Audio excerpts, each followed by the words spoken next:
bahan Alkitab yang saya angkat.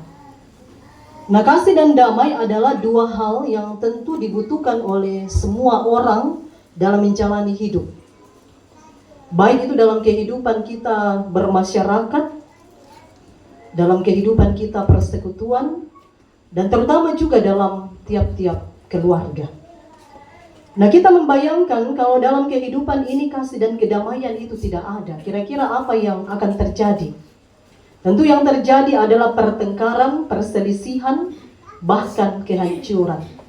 Tapi ketika damai dan kasih itu ada, maka keadaan yang akan tercipta tentu adalah rasa tenang, aman, dan terkendali. Istilah kata kasih dan kedamaian ini adalah dua hal, tapi sebenarnya dia satu paket. Karena di mana ada kasih, tentu di situ ada kedamaian. Dan sebaliknya, kenapa ada damai? Itu karena ada kasih. Nah, begitu juga dalam rumah tangga. Jika dalam kehidupan rumah tangga tidak ada kasih dan kedamaian, tentu yang terjadi adalah pertengkaran. Suami istri bertengkar, tak berujung. Perselisihan terjadi dalam setiap keadaan. Anak-anak mungkin terbengkalai dengan pergaulan yang semau-maunya. Dan hal-hal buruk lainnya. Itu kalau tidak ada kasih dan kedamaian. Tapi sebaliknya, jika dalam rumah tangga ada kasih dan kedamaian, maka rumah tangga tentu akan berjalan baik. Berjalan baik bukan berarti tidak ada persoalan. Yang namanya rumah tangga tentu ada persoalan. Tapi yang dimaksud dengan berjalan baik adalah meskipun ada persoalan, ada pergumulan, tapi kalau ada damai dan kasih, jalan keluar dari persoalan itu akan gampang ditemukan. Nah, firman Tuhan saat ini, Bapak Ibu, Saudara-saudari, kembali itu merefresh ingatan kita untuk mengingatkan kita sebagai orang percaya. Apa sebenarnya yang seharusnya kita lakukan? Khususnya supaya damai dan kasih itu bisa terwujud dalam kehidupan kita. Firman Tuhan katakan antara lain ada beberapa hal yang bisa kita lakukan. Di antaranya yaitu seia sekata, seperasaan, mengasihi satu dengan yang lain, rendah hati, tidak membalas kejahatan dengan kejahatan, caci maki dengan caci maki, tapi sebaliknya, bagaimana kita selalu berusaha hidup menjadi berkat. Nah, hidup menjadi berkat tentu adalah hal yang tidak mudah.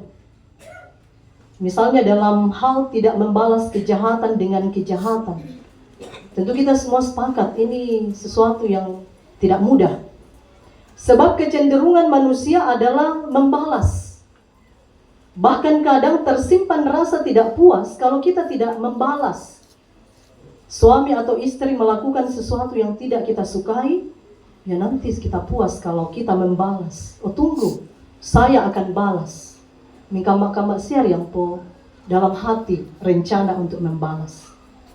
Nah, ketika itu terjadi, kehidupan kita tidak akan pernah menjadi berkat.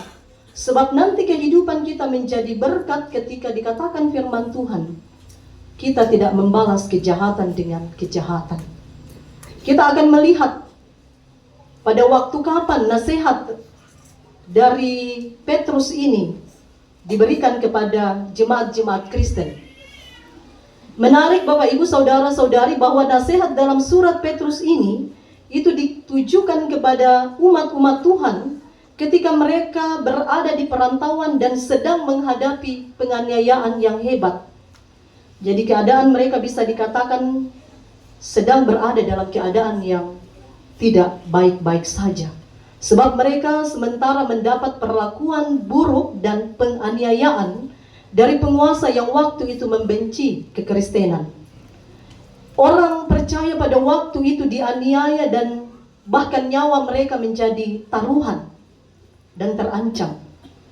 Nah, tiba-tiba muncullah nasihat Rasul Petrus ini mengatakan dalam kondisi seperti itu, umat percaya dinasehatkan untuk hidup menjadi berkat. Hidup menjadi berkat, yaitu tadi tidak membalas kejahatan dengan kejahatan. Meskipun nyata-nyata pada waktu itu mereka sedang berada dalam tekanan yang hebat. Nah, tentu ini bukan perkara yang mudah Bapak Ibu Saudara-saudari. Tapi itulah panggilan orang percaya hidup di tengah dunia ini, tetap menjadi berkat dalam semua situasi atau kondisi hidup.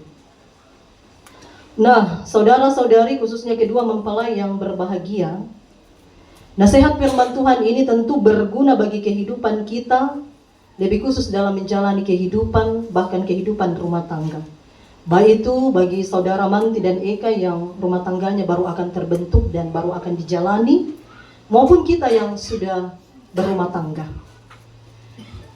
Nasihat firman Tuhan ini mau mengatakan bagaimana kita dalam menjalani rumah tangga sebagai suami dan istri, kita perlu menerapkan yang namanya seia sekata. Bagaimana dengan kita yang sudah menjalani rumah tangga beberapa waktu ini? Sudahkah kita seia sekata dengan pasangan kita? Jangan-jangan lain rencana suami, lain rencana istri. Melo ya istri mak patem, ya dan duka melokna suami yang berbeda. Itu sudah tidak seia sekata. Bayangkan kalau dalam sebuah rumah tangga yang dari dua menjadi satu, tapi dia tidak seia sekata. Bagaimana tidak rusak dan tidak menuju kehancurannya rumah tangga kalau seperti itu. Jadi seia sekata itu perlu diterapkan. Seperasaan, saling mengasihi satu dengan yang lain. Mengasihi di sini bukan karena baru masuk dalam rumah tangga, masih cantik, masih ganteng, masih sehat, masih kuat. Tapi mengasihi di sini adalah mengasihi tanpa syarat, mengasihi dalam semua situasi dan kondisi. Rendah hati, sudahkah kita rendah hati kepada pasangan kita? Atau adakah di antara kita yang menganggap bahwa saya lebih tinggi derajatnya daripada pasangan saya? Dan seterusnya. Dan tidak membalas kejahatan dengan kejahatan, tidak membalas caci maki dengan caci maki, dan seterusnya. Nah, sifat-sifat tadi, seia sekata, seperasaan dan lain sebagainya, sebenarnya kedengaran sepele dan dalam bayangan mungkin mudah untuk dilakukan. Tapi pada kenyataannya sifat-sifat itu adalah hal-hal yang tidak mudah untuk dilakukan. Apa yang kita butuhkan? Dibutuhkan kesiapan untuk berkorban untuk bisa mewujudkan semuanya itu. Ketika suami dan istri tidak siap untuk berkorban, yakinlah bahwa sifat-sifat itu tidak bisa diwujudkan. Apa itu berkorban? Berkorban itu tidak selalu menyenangkan, tapi yang namanya berkorban banyak-banyak menyakitkan. Tapi dari hal yang menyakitkan ini, jika kita imani dan kita lakukan karena Tuhan dan Tuhan yang menjadi andalan kita, maka bukan mustahil. Meski itu menyakitkan, pasti berkorban itu bisa kita wujudkan. Ingat, apa dasar orang percaya berkorban? Itu dasarnya bukan karena apa-apa, tapi dasarnya karena Yesus telah lebih dahulu berkorban untuk kita. Umatnya yang tidak layak mendapat pengorbanan tapi dilayakkan, ya itulah yang menjadi dasar bagi kita untuk berkorban. Nah, pengorbanan bisa kita wujudkan dalam rumah tangga. Misalnya suami atau istri melakukan kesalahan, dengan kasih kita mengampuni. Mengampuni memang tidak mudah, tapi itulah tadi dasar kita berkorban, mengampuni. Lalu suami atau istri kita punya kekurangan, punya suatu hal yang sebenarnya kita tidak mampu untuk menerima, tapi itulah yang terjadi.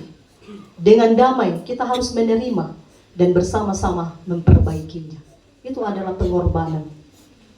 Intinya, jika dalam rumah tangga suami dan istri punya komitmen untuk terus mewujudkan kasih dan kedamaian, maka disitulah rumah tangga akan menjadi berkat.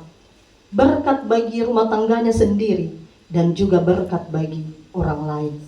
Nah, oleh sebab itu, akhir dari renungan firman Tuhan ini, bagi Manti dan Eka yang baru akan memulai perjalanan rumah tangga, ingatlah selalu nasihat firman Tuhan ini, yaitu wujudkanlah kasih dan kedamaian dalam rumah tanggamu yang akan kamu jalankan ini, yaitu dengan hidup seia sekata, seperasaan, saling mengasihi, rendah hati satu dengan yang lain, tidak membalas caci maki dengan caci maki, tidak membalas kejahatan dengan kejahatan, sehingga terwujudlah rumah tanggamu terberkati dan menjadi berkat bagi banyak orang. Selamat memasuki rumah tangga, Tuhan Yesus memberkati. Amin.